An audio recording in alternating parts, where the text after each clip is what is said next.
and Democratic Senator Tom Carper of Delaware. Senator, thank you very much. What are your initial thoughts on the Coons-McCain bill?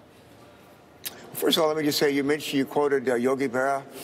Yogi Berra also said, when you come to the fork in the road, take it. Take it. And we've been at the fork in the road for a couple of months now, and we simply need to take it. One of the things that's missing here, frankly, is leadership from the president. This is a guy who co-wrote The Art of the Deal, and we need for him to be able to help foster and make a deal take place. Well, listen, the White House has said... It's not all that hard. It is not all that hard. And our own leader, Chuck Schumer, literally laid down a week or two ago. He said, look, we don't want to build a wall. We think that's foolish, it's wasteful, but we're willing to put that on the table, and that could be part of the deal.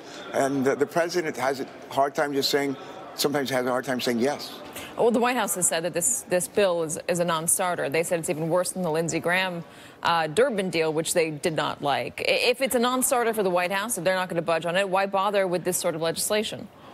Well, actually, there's been three good groups, bipartisan groups, that have been working on something. They're similar in some ways, different in other ways.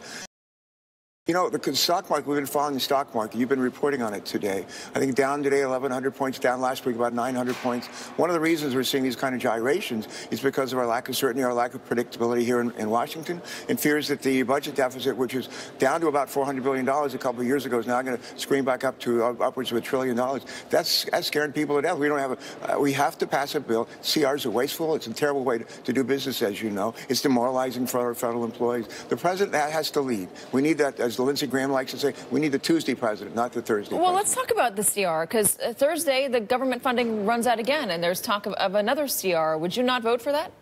Yeah, I'm not interested in voting for CRs unless I'm convinced it'll actually help us get to a long-term budget agreement for the balance of the fiscal year that'll stabilize us, put the kind of priorities, fund the kind of priorities we have for defense and non-defense spending, but also make sure that we stop wasting money in a variety of other areas. How much does the solving immigration, solving DACA factor in for you in government funding? Should it be tied together?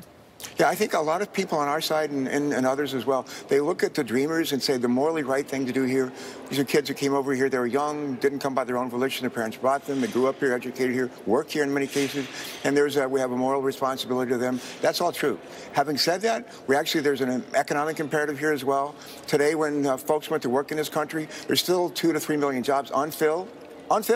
Nobody's there to do the jobs. They don't have the education, the work skill, the work ethic. They can't pass a drug test. And one of the reasons why I think the stock market is gyrating around is because we're at full employment.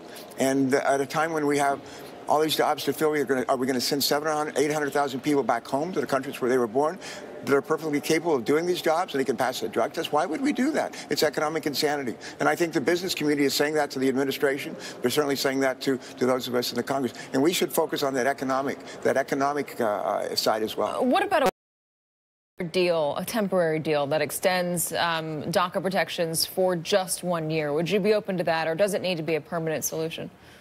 Well, I think a permanent solution, some certainty, predictability is much better than a one-year deal.